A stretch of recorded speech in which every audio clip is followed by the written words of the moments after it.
Hello விவோஸ், இன்றைக்கி நம்ம ஒரு இன்ட்ரெஸ்டிங்கான தகவலை தான் தெரிஞ்சுக்க போகிறோம். நம்ம உடம்பு ஆரோக்கியமாக இருக்கணும் அப்படின்னா அதற்கு ஒரு சில உணவு முறைகளை எடுத்துக்கிறது ரொம்ப ரொம்ப முக்கியமானது. ஸோ நம்மளுடைய ஆரோக்கியத்திற்கு உதவக்கூடிய வகையில் தான் ஒவ்வொரு பதிவுகளும் நம்ம பார்த்துட்டு வந்துட்டு இருக்கோம். இதில் நீங்கள் விரும்பி பப்பாளி பழம் சாப்பிடக்கூடிய ஒரு நபராக இருக்கீங்களா? அப்போனா இந்த பதிவு உங்களுக்கானது தாங்க. ஏன்னா பப்பாளி பழத்தை சாப்பிட்ட பிறகு ஒரு சில பொருட்களை நம்ம தவிர்க்கணும். கண்டிப்பாக அதுபோல் நம்ம சாப்பிடும் பொழுது நம்மளுடைய உயிருக்கே கூட ஆபத்துக்களானது ஏற்பட்டுடலாம். அப்படி பப்பாளி பழத்தை என்னென்ன பொருட்களோடு நம்ம சேர்த்து சாப்பிடக்கூடாது, எதனால் நமக்கு தீமைகள் ஏற்படுது அப்படின்றத பற்றியெல்லாம் தொடர்ந்து பார்த்து தெரிஞ்சுக்கலாம். வீடியோக்குள்ளே போகிறதுக்கு முன்னாடி நீங்கள் இன்னும் நம்ம சேனலை சப்ஸ்கிரைப் பண்ணாமல் இருக்கீங்க அப்படின்னா மறக்காமல் சேனலை சப்ஸ்கிரைப் பண்ணிக்கோங்க. கூடவே பக்கத்தில் இருக்கிற பெல் சிம்பிளையும் கிளிக் பண்ணிக்கோங்க. அப்போ தான் நாங்கள் போடக்கூடிய வீடியோக்கள் எல்லாமே உங்களுக்கு நோட்டிஃபிகேஷனாக உடனுக்குடன் வந்தடையும். நீங்களும் பார்த்து பயன்பெறலாம். வாங்க வீடியோக்குள்ளே போகலாம். பப்பாளி பழம் பார்த்திங்கன்னா பல நன்மைகளை கொண்டு இருக்கக்கூடிய ஒரு சுவையான ஒரு சத்தான பழம் அப்படின்னு நம்ம எல்லாருக்குமே தெரியும். ஆனாலுமே கூட ஒரு சிலருக்கு இந்த பழம் பார்த்திங்கன்னா உடல்நல பிரச்சனைகளை ஏற்படுத்தக்கூடும். அதனால் பப்பாளி பழத்தை சாப்பிட்றதுக்கு முன்னாடி யாரெல்லாம் சாப்பிடலாம், யாரெல்லாம் சாப்பிடக்கூடாது, எப்படி சாப்பிடணும், என்ன அளவு சாப்பிடணும் அப்படின்றதெல்லாம் கண்டிப்பாக தெரிஞ்சுக்கிட்டு அதுக்கப்புறமா பயன்படுத்துறது ரொம்ப ரொம்ப நல்லது. ஏன்னா பப்பாளி பழம் எல்லாருக்குமே நன்மையை செய்துட்டோம் அப்படின்னு சொல்ல முடியாதுங்க. இந்த பப்பாளி பழம் பார்த்திங்கன்னா எப்போதுமே எல்லா இடங்கள்லையும் கிடைக்கக்கூடியது தான். ரொம்ப ரொம்ப எளிமையான முறையில் இந்த பழத்தை நம்மளால் வாங்க முடியும். எல்லாரும் பார்த்திங்கன்னா ஆப்பிள், ஆரஞ்சு அப்படின்னு அதிகமான விலை கொடுத்து வாங்க முடியாதவங்க கூட இந்த பப்பாளி பழம் பார்த்திங்கன்னா வாங்கி சாப்பிட்றது உண்டு. இந்த பப்பாளி பழம் பார்த்திங்கன்னா அதிக ஊட்டச்சத்துக்கள் நிறைந்த ஒரு பழம் அப்படின்றதுல எந்த சந்தேகமுமே கிடையாதுங்க. ஆரோக்கியமான சீரான ஒரு வாழ்க்கை வாழணும், சீரான ஒரு டயட்டில் இருக்கணும் அப்படின்னு நினைக்கக்கூடியவங்க எல்லாருமே இந்த பப்பாளி பழைய சாப்பிட்றது ரொம்ப ரொம்ப நல்லது. ஆனால் அனைவருக்கும் ஏற்றதில்லை அப்படிங்கிறதையும் நீங்கள் நினைவில் வச்சுக்கோங்க. ஸோ அப்படி யாருக்கெல்லாம் ஏற்றது கிடையாது, என்னெல்லாம் செய்யக்கூடாது அப்படின்றத பற்றியெல்லாம் நம்ம தொடர்ந்து பார்க்கலாம். அதுக்கு முன்னாடி உங்களுக்கு பப்பாளி பழம் பிடிக்கும்னா மறக்காமல் வீடியோக்கு ஒரு லைக் பண்ணிக்கோங்க. மேலும் உங்களுடைய நண்பர்கள் மற்றும் உறவினர்களோட இந்த பதிவை ஷேர் பண்ணிவிடுங்க. முடிஞ்ச அளவுக்கு நிறைய பேருக்கு ஷேர் பண்ணுங்கள். ஏன்னா நிறைய விஷயங்கள் இந்த பதிவில் இருக்கிறதுனால கண்டிப்பாக எல்லாருமே தெரிஞ்சுக்கிட்டு அதை பயன்படுத்தணும். அப்போ தான் எல்லாரும் அதன் மூலமாக பயன்பெற முடியும். நல்லதே சாப்பிட்டு நலமோடு வாழ்கிறதுக்கு இந்த பதிவு கண்டிப்பாக யூஸ்ஃபுல்லாக இருக்கும்னு நினைக்கிறேன். ஸோ தொடர்ந்து பாருங்கள்.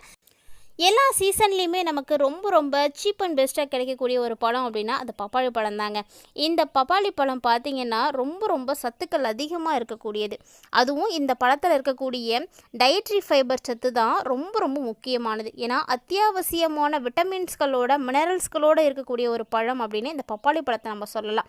அதனால் கண்டிப்பாக ஒவ்வொருவருமே சாப்பிடலாம் அப்படின்னு சொல்லுவாங்க. இந்த பழத்தை அடிக்கடி சாப்பிட்டு வரக்கூடியவங்களுக்கு இதய நோய், நீரிழிவு நோய் மற்றும் கேன்சர் ஏற்படக்கூடிய அபாயங்கள் எல்லாமே குறைவாக இருக்குது அப்படின்னு மருத்துவ ரீதியாக நிரூபிக்கப்பட்டிருக்குங்க. ஸோ அதனால் பப்பாளி பழம் சாப்பிட்றது நமக்கு நல்லது தான். இந்த பப்பாளி பழம் பார்த்திங்கன்னா உடல் எடையை மேலோங்க செய்யும். அதாவது உடல் எடையை பளபளக்க செய்கிறதுக்கு ரொம்ப ரொம்ப யூஸ்ஃபுல்லாக இருக்கும். எண்ணற்ற ஆரோக்கிய நன்மைகள் இந்த பப்பாளியில் இருந்தாலுமே கூட இந்த பழம் அனைவருக்கும் சாப்பிட்றதுக்கு ஏற்றது கிடையாது அப்படின்றது உங்களுக்கு தெரியுமா? ஆமாங்க, பப்பாளி பழம் எல்லாரும் சாப்பிடக்கூடாது. இந்த பப்பாளி பழத்தை சாப்பிட்றதுனால ஒரு சிலருக்கு பக்க விளைவுகளானது ஏற்படும்.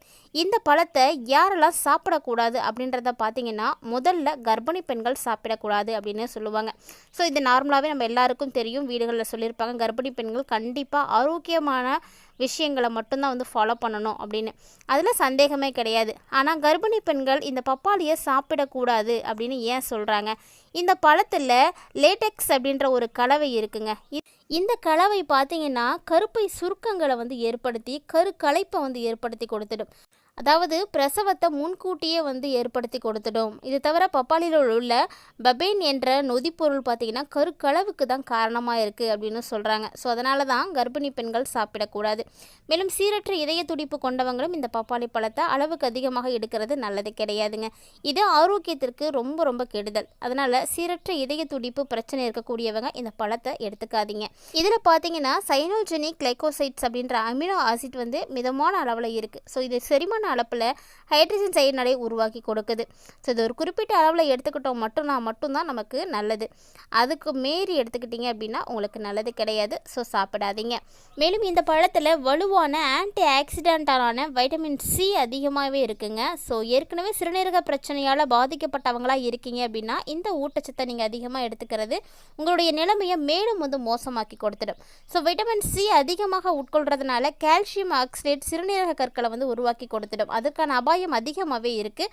ஸோ இந்த பழத்தை நீங்களும் அவாய்ட் பண்ணிக்கோங்க.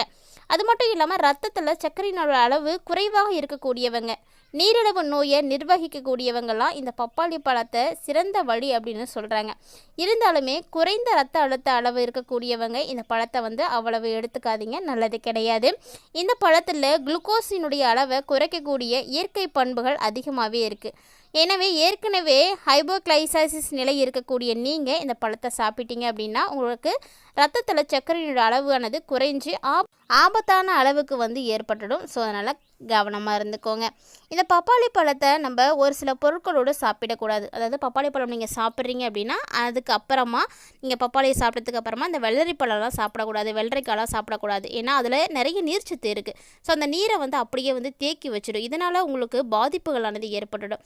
அடுத்ததாக பார்த்தீங்கன்னா பால் பொருட்களை எதையும் நீங்கள் எடுத்துக்காதீங்க. அதுவும் நல்லது கிடையாது. அதாவது பால், பட்ரு, பால் ஆடை, இந்த மாதிரி விஷயங்கள், தயிர், இந்த மாதிரி இதெல்லாம் நீங்கள் எடுத்துக்காமல் இருக்கிறது ரொம்ப நல்லது. ஏன்னா உடல்நல பிரச்சனைகளை ஏற்படுத்தக்கூடிய அளவுக்கு நம்ம எந்த ஒரு உணவுகளையும் எடுத்துக்கக்கூடாது. என்னதான் நமக்கு நல்ல விதங்களாக இந்த பப்பாளி பழம் உதவினாலுமே கூட ஒரு சில விஷயங்களில் பாதிப்புகளை தான் கொடுத்துட்ருக்குங்க. குறிப்பாக இந்த காலகட்டங்களில் ஒவ்வாமை இருக்கக்கூடியவங்களும் பயன்படுத்தாதீங்க. பப்பாளி பழத்தை மிதமாக உட்கொள்கிறது தான் நமக்கு பாதுகாப்பானது. இந்த பழத்தை நீங்கள் அளவுக்கு அதிகமாக எடுத்துக்கும் பொழுது நிறைய பாதிப்புகளும் ஏற்படும் அப்படின்னு முன்னாடியே பார்த்துட்டோம். ஸோ சிறுநீரக கற்கள் இருக்கக்கூடியவங்களாம் கண்டிப்பாக அந்த பப்பாளியை சாப்பிடாதீங்க. அதிகமாக நீங்கள் சாப்பிட்டீங்க அப்படின்னா இதில் இருக்கக்கூடிய கால்சியம் ஆக்சலேட் உங்களுக்கு நிறைய பிரச்சனைகளை ஏற்படுத்தி கொடுக்கும். அதாவது இந்த சிறுநீரக கற்களை இன்னும் மோசமாக்கி கொடுத்துடும். அதே போல் பப்பாளி அதிகமாக நீங்கள் சாப்பிட்றதுனால வயிற்றுப்போக்கம் ஏற்படலாம். அதனால் கவனமாக இருங்க. மேலும் இந்த பப்பாளி பழத்தை நீங்கள் அதிக பிரச்சனை இருக்கக்கூடியவங்க, உடல்நல பிரச்சனை இருக்கக்கூடியவங்க யாருமே எடுத்துக்காதீங்க. ஸோ பப்பாளி பழத்தை எப்படி சாப்பிடணும், பப்பாளியில் என்னென்ன விஷயங்கள் இருக்குது அப்படின்றதெல்லாம் நீங்கள் தெளிவாக பார்த்துருப்பீங்கன்னு நினைக்கிறேன். கண்டிப்பாக வீடியோ உங்களுக்கு பிடிச்சிருக்குன்னு நினைக்கிறேன். பிடிச்சிருந்தால் லைக் பண்ணுங்கள், ஷேர் பண்ணுங்கள், மறக்காமல் கமெண்ட் பண்ணுங்கள். மீண்டும் இது போல் மற்றும் ஒரு சுவாரஸ்யமான தலைப்பில் சந்திக்கலாம்.